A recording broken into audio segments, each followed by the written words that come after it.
जंगल में गर्मियों का मौसम था। सूरज आग बरसा रहा था। पक्षी गर्मी के मारे अपने अपने घरों में छुपे बैठे थे। कालू, मैं इस गर्म जंगल में और नहीं रह सकती। मेरा इस जंगल में दम घुट रहा है। गर्मी से मेरे पंख जल रहे हैं। गोरी, मौसम बदलते रहते हैं। आज गर्मी है, कल बारिश होगी तो मौसम बदल जाएगा। इस जंगल में हमारा घर है, हम अपना घर छोड़कर कहीं नहीं जा सकते। घर कहीं और भी तो बन सकता है, ऊंचे पहाड़ों पर, जहाँ बर्फ होती है, जहाँ ठंड रहती है। ठंडे जंगल में भी तो हम अपना घर बना सकते हैं। गोरी, बच्चों वाली बात मत करो। इस जंगल में हमारे दोस्त हैं, दुख सुख के साथी हैं। हम अपने दोस्तों को, अपने पड़ोसियों को छोड़कर कैसे जा सकते हैं? कालू कौवा हमेशा गोरी कौवी को समझाने की बात करता है, लेकिन गोरी कौवी हमेशा कालू कौवे से वो जंगल छोड़ने को कहती है। एक दिन गोरी कौवी ठंडी छांव में बैठी हुई थी कि वहाँ उसकी पुरानी सहेली पिंकी आ जाती है। अरे पिंकी, आज तुम इस जंगल में कैसे आ गई? हाँ गोरी, मेरे जंगल में ठंड बहुत थी। मैंने सोचा कुछ दिन तुम्हारे जंगल में गुजार कर आती हूँ, लेकिन तुम्हारे जंगल का तापमान तो बहुत ज्यादा गर्म है। मेरे तो पंख जल रहे हैं। मैंने यहाँ आकर बहुत बड़ी गलती की। अपनी सहेली पिंकी की बात सुनकर गोरी कौवी सोचने लगती है। हमारे जंगल में इतनी गर्मी है और पिंकी का जंगल ठंडा। क्यों ना मैं भी पिंकी के साथ ही चली जाऊं और कुछ दिन ठंडे जंगल में गुजाराऊं। पिंकी, चलो मेरे घर चलो, मैं तुम्हें ठंडा शरबत पिलाती हूँ और खाने को भोजन देती हूँ। नहीं गोरी, मैं तो वापिस जा रही हूँ। जब मौसम बदलेगा, बरसात होगी, तो फिर मैं तुम्हारे पास आऊंगी। गोरी की सहेली पिंकी वहां से चली जाती है, लेकिन गोरी कौवी और भी उदास हो जाती है। दूसरे दिन गोरी कौवी सुबह सवेरे अपना सामान बांधती है। गोरी, तुम कहाँ जा रही हो? प्लीज मुझे छोड़कर मत जाना। मैं कुछ दिन अपनी सहेली पिंकी के जंगल जा रही हूँ। मुझे पिंकी ने बताया है कि उसका जंगल ठंडा है। मैं कुछ दिन ठंड के जंगल में गुजार कर वापिस आ जाऊंगी। मत जाओ गोरी, मुझे छोड़कर मत जाओ। हम दोनों ने साथ रहने का वादा किया था, दुख सुख में एक दूसरे का साथ देने का वादा किया था। ना तो तुम घर में एसी लगवा सकते हो और ना ही खुद मुझे ठंडे जंगल में ले जा सकते हो। तो क्या मैं भी ना जाऊं? क्या मैं भी तुम्हारे साथ गर्मी में मरूं? नहीं, मैं ऐसा नहीं कर सकती। मैं तो जाऊंगी। गोरी कौवी अपना बैग उठाती है और घर से निकलती है। कालू कौवा भागा भागा रानो चिड़िया के पास जाता है और रानो चिड़िया से कहता है, रानो, रानो बहन, कोई रोके, कोई गोरी को रोके। गोरी मुझे छोड़कर ठंडे जंगल अपनी सहेली के पास जा रही है। कालू भैया, गोरी जिद की पक्की है। मैं जाती हूँ, कोशिश करती हूँ। अगर मान गई तो उसे वापस ले आऊंगी। रानो चिड़िया तेजी से उड़ती है और गोरी कौवी के पीछे जाती है। गोरी, ऐसा मत करो, अपने पति को छोड़कर मत जाओ। हम सब तुम्हारे दोस्त हैं, तुम्हारा ख्याल रखते हैं। गर्म मौसम गुजर जाएगा। चिड़िया, छोड़ मेरा रास्ता और मुझे जाने दे। मैं किसी की नहीं सुनूंगी। मैं तो ठंडे जंगल में जरूर जाऊंगी। गोरी कौवी किसी की नहीं मानती और अपना बैग उठाकर ठंडे जंगल की तरफ चली जाती है। उड़ते उड़ते गोरी कौवी को शाम हो जाती है। फिर उसे दूर पहाड़ों पर बर्फ दिखाई देती है और गोरी कौवी खुश हो जाती है। गोरी कौवी और भी तेज उड़ती है। रात होने से पहले पहले गोरी कौवी ठंडे जंगल में पहुंच जाती है। कपास के घोंसले में तोता बैठा हुआ था। गोरी कौवी तोते से पूछती है, भाई तोते, इस जंगल में मेरी एक सहेली रहती है जिसका नाम पिंकी है। क्या आप मुझे बता सकते हो पिंकी का घर कहाँ है? पिंकी तो चली गई। पिंकी तो कल शाम ये जंगल छोड़कर चली गई। उसका घर पहाड़ की चोटी पर है। गोरी कौवी जल्दी से उड़ती है और पहाड़ की चोटी पर पहुंच जाती है। रात का अंधेरा बढ़ जाता है। रात होते ही ठंड भी बढ़ जाती है। पिंकी के दरवाजे को ताला लगा हुआ था। पिंकी तो सच में घर पर नहीं है। अब मैं कहाँ जाऊँ? यहाँ तो कोई मेरा जाने वाला भी नहीं है। गोरी कौवी ठंड से कांप रही थी। उसका बुरा हाल था। वो अपनी सहेली के घर के सामने बैठी हुई थी। थोड़ी दूर कुछ पक्षी आग जलाकर बैठे हुए थे। गोरी कौवी उड़ती है और वहाँ उनके पास चली जाती है। क्या मैं थोड़ी देर आपके पास बैठ जाऊं? मैं गर्म जंगल से आई हूँ। मैं इस ठंडे जंगल में अपनी सहेली पिंकी के पास आई थी, लेकिन मेरी सहेली पिंकी घर में नहीं है। नहीं कभी, हम किसी भी अजनबी पक्षी से बात नहीं करते। तुम हमारी दोस्त नहीं हो और ना ही हमारी जानने वाली। तुम यहाँ से जा सकती हो। ये सुनकर गोरी कभी उदास हो जाती है और उसे अपने दोस्त याद आने लगते हैं। अपना जंगल याद आने लगता है, जहाँ पर हर कोई उससे प्यार करता था, हर कोई उसका ख्याल रखता था। गोरी कभी उड़ती है और थोड़ी दूर एक पेड़ के नीचे जाकर बैठ जाती है। आसमान से बर्फ गिर रही थी, ठंड से बुरा हाल था। गोरी कभी का शरीर कांप रहा था। आधी रात के बाद गोरी कभी बेहोश हो जाती है और पेड़ के नीचे गिर जाती है। चाचा छमछम जो जंगल जंगल घूमता था वहां से गुजरता है तो गोरी को पहचान लेता है। ये कॉफी तो गर्म जंगल से आई है। मुझे इस कॉफी की मदद करनी चाहिए, वरना ये मर जाएगी। चाचा छमछम गोरी कवि को उठाकर अपने साथ घर ले जाता है। गोरी कवि पर गरम कंबल देता है और आग जलाता है। थोड़ी ही देर बाद गोरी कवि होश में आ जाती है। गोरी, तुम्हारा नाम गोरी है ना? मैंने तुम्हें गर्म जंगल में देखा था। तुम यहाँ कैसे आ गई? चाचा, मैं तो अपनी सहेली पिंकी के पास ठंड के दिन गुजारने आई थी, लेकिन मेरी सहेली पिंकी घर में नहीं थी। किसी ने मेरी मदद नहीं की। मुझे बहुत ठंड लग रही थी। ना जाने कब ठंड के कारण मैं बेहोश हो गई।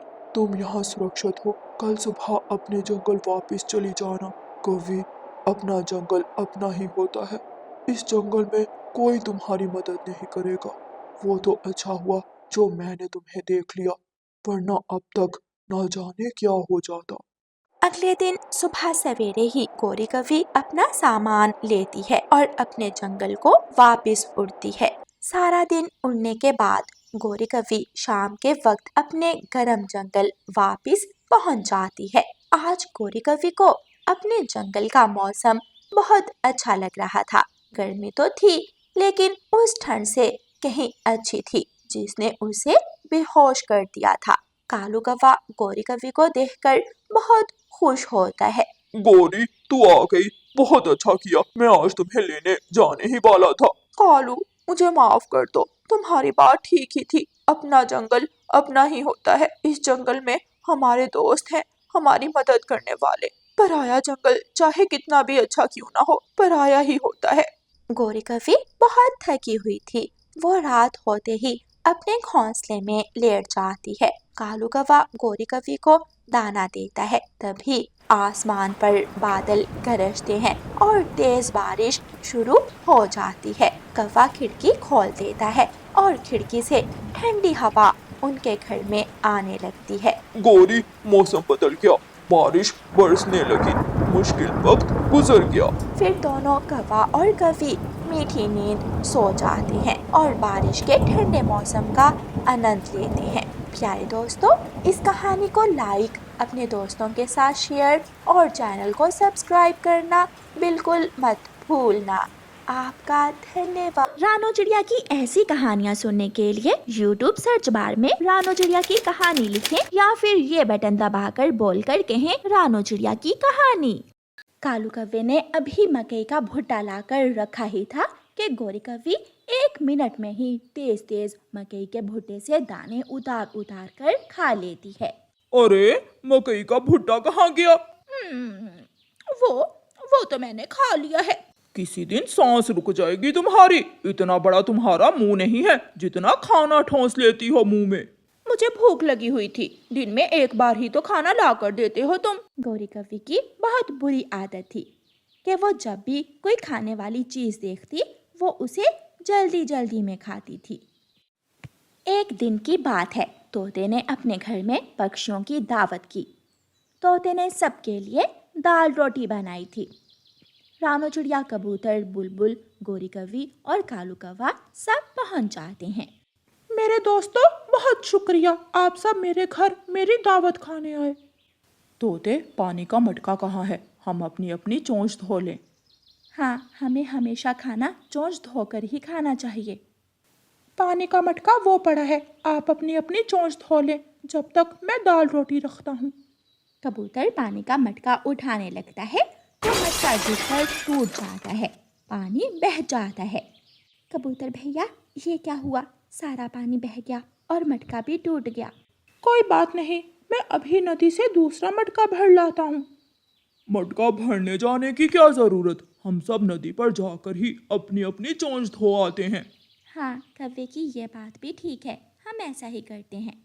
लेकिन मेरी चोंच तो साफ है, मैं तो अभी अभी नदी से नहा धो कर आई हूँ।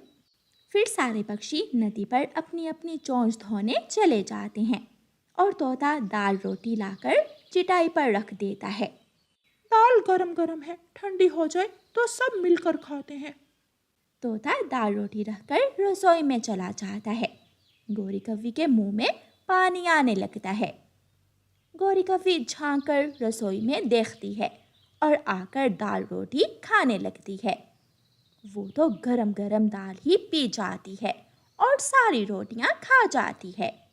गौरी कव्वी की स्पीड इतनी तेज थी कि वो मिनटों में ही सब खत्म कर देती है और तोते को देखकर वहां से भाग जाती है। सब पक्षी अपनी अपनी चोंच धोकर आ जाते हैं।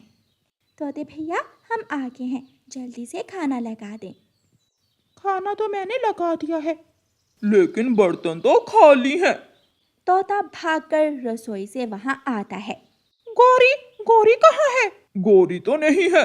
वो खा गई, वो सब खा गई, वो सारे पक्षियों के लिए बनाया हुआ खाना अकेली ही खा गई।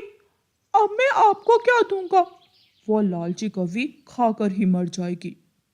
वो बहुत गंदी है, मुझे तो भूख भी बहुत तेज लगी हुई थी। बुलबुल ऐसे कहते हुए वहां से चली जाती है। मैं तो जाकर कोई दाना ढूंढ कर खाता हूँ। तोते भैया, शुक्रिया, उस गोरी कव्वी की वजह से सबको परेशान होना पड़ा। कौवा भी चला जाता है।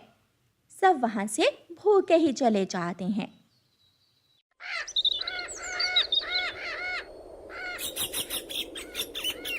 गौरी कव्वी नदी पर बैठी अपनी चोंच में पानी भर भर कर गिरा रही थी। क्या हुआ? मेरे मुंह में इतनी जलन क्यों हो रही है? हाय, मर गई, मैं मर गई। गौरी कव्वी उड़ती है और जल्दी से घर जाती है। आ गई हो? आज तुम्हारी वजह से सबको भूखा रहना पड़ा और मेरी सबके सामने बहुत बेइज्जती हुई। कालू जी, मैंने गरम गरम दाल पी ली है, मेरे मुंह में बहुत जलन हो रही है। अपना मुंह खोलो। तुम्हारा मुंह तो अंदर से जल चुका है और मुंह में सोजन बन गई है। मुझसे बात भी नहीं हो रही। फिर कालू कौवा गौरी कव्वी को बुलबुल के पास लेकर जाता है। डॉक्टर बुलबुल गौरी कव्वी का मुंह खोलकर देखती है। इसका मुंह जल चुका है। गौरी, जब 7 पक्षियों के हिस्से का खाना अकेली खाओगी और वो भी गरम गरम, तो ऐसा तो होगा ही। फिर बुलबुल गौरी कव्वी की पीठ पर टीका भरकर लगाती है। बचाओ माँ, बचाओ। माँ ने कब कहा था कि ऐसे लालच में गरम गरम खाना खाया करो? फिर बुलबुल गौरी कव्वी को कड़वा शरबत पीने को देती है। जब बुलबुल दूसरा टीका भरती है तो गौरी कव्वी वहां से भाग जाती है। बुलबुल के हाथ में टीका था और वो गौरी कव्वी के पीछे पीछे थी। कौवा, चिड़िया, तोता और कबूतर सब गौरी को पकड़ रहे थे, लेकिन गौरी कव्वी किसी के हाथ कहाँ आने वाली थी। ऐसे गौरी कव्वी का सबके सामने मजाक बन जाता है। प्यारे दोस्तों, इस कहानी से हमें सीख मिलती है कि कभी लालच मत करो। और प्यारे दोस्तों, इस कहानी को लाइक, अपने दोस्तों के साथ शेयर और चैनल को सब्सक्राइब करना बिल्कुल मत भूलना। आपका धन्यवाद।